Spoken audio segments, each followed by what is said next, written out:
Hello, today I'm going to show you how to make this awesome abstraction in Blender, and let's get started. Using the AK, we select all objects in the scene and delete them. To add a new object, we press Shift A, in the window that appears go to Mesh tab and select Torus. Now that we have Torus, we press N. We will increase the torus and focus on the x and y values of the dimension parameter. This parameter should be equal to approximately 7.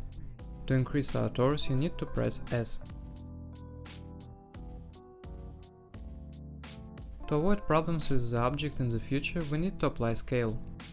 To do this, we press Ctrl A and select Scale or All Transforms. On the right panel, we click on the Range icon. This is the Modifiers tab. Add the Modifier Subdivision surface and increase the level by 6, because this abstraction will need a lot of polygons. Add another modifier, Displace. We click on New and click on the right icon. We move into creating a texture on which the torus will be modified. We choose the type Wood and change the pattern to Bend Noise. Now we'll change the parameter size and turbulence for the texture. If we increase the size parameter, the textures will be more smoother.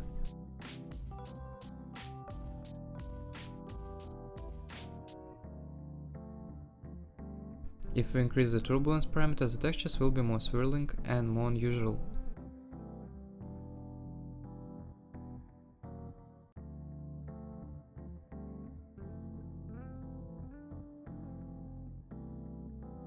If we are satisfied with the result, we go to the Modifiers tab and apply modifiers and again apply all transforms.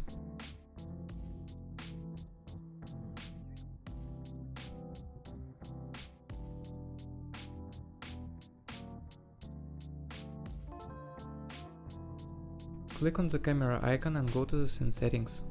Change render engine to cycles. I will use GPU compute. Go to the bottom and open the color management tab and select medium high contrast for the look parameter. We will need system add-ons to work. To enable them, go to Edit, Preferences, Add-ons and enable the add-on Try Lighting and Node Wrangler.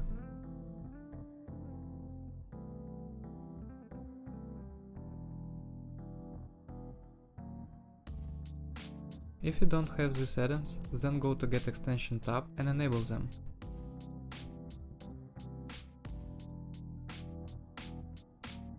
After that, go to the top view and look for an interesting place from inside the torus.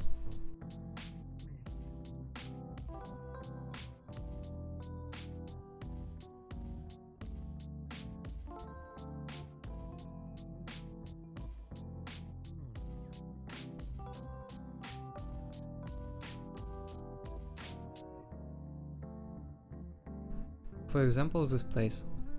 Add the camera, and to make the camera on the view from the monitor, we need to press Ctrl Alt Num0. We adjust the view a bit with G and RK with the camera selected.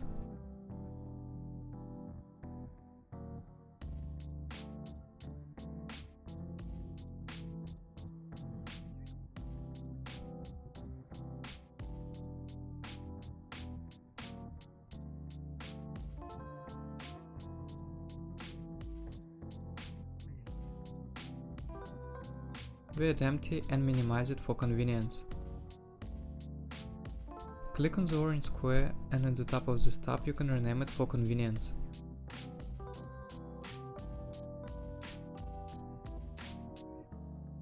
Add another empty and also shrink it and rename it.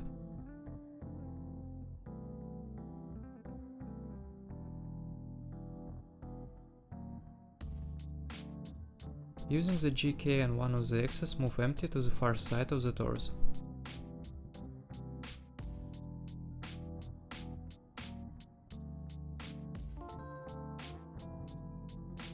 Select the camera and go to the camera settings. Turn on the material display mode and turn off depth of field in the camera settings.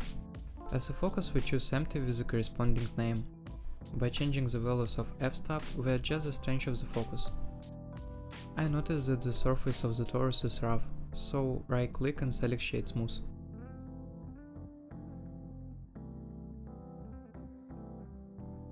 Select Empty Light press Shift A and add light, 3-point lights.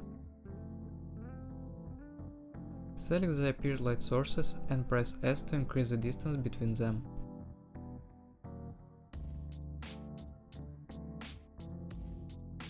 Raise them a little with the G key.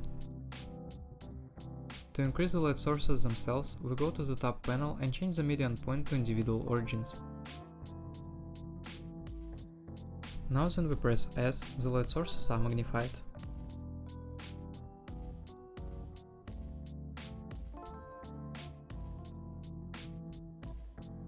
Now we need to customize the lighting of the scene.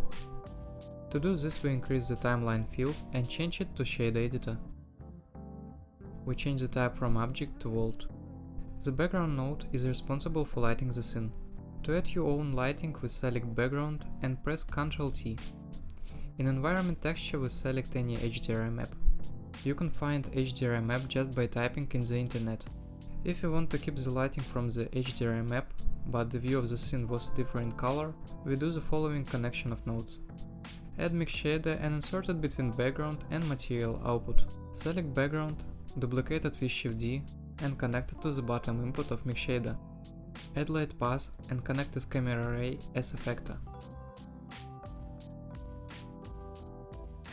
The lava background is responsible for the color of the scene that will be displayed. I decided to choose black. For convenience, we can go back to the timeline window.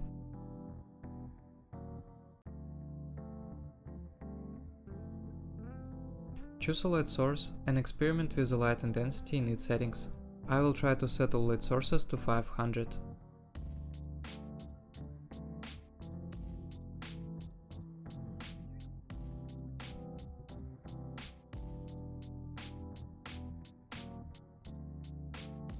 Switch to render mode and look at the result. If you don't like something, you can change it. I am happy with everything, so I will not change anything. Switch to Material Display mode and return to Shade Editor.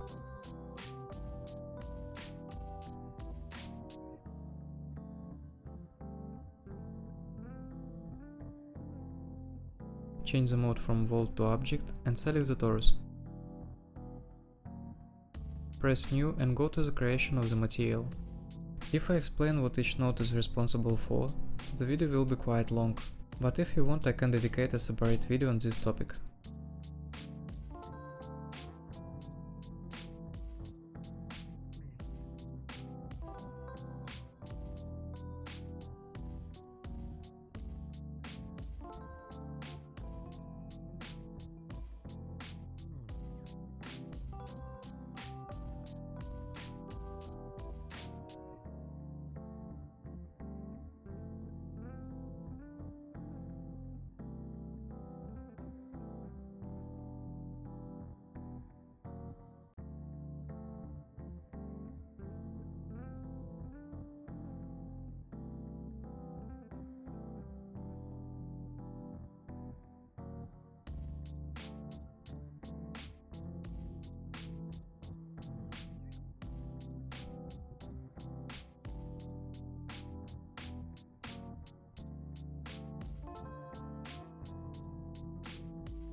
The scene is ready for rendering, and the only thing left to do is to set the required number of samples.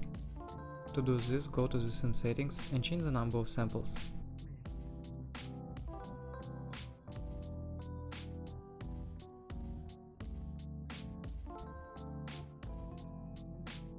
To render, press Render, Render Image, or F12, and wait for the processing to finish. Processing is over and we have this image. Do not close the window with the render image, but minimize it. Return to the working part of the Blender and go to the Compositing tab in the upper panel. Initially you will have nothing here. You need to turn on Use Nodes and you will see these two nodes. To see your image you need to add Viewer node and connect render layers to it.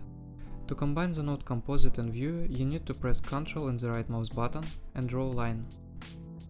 Then we start adding new nodes that will improve the quality of the image.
As a result, we get this image. Thank you all for watching, set a like, write a comment, well with you Spunk, see you in the new videos.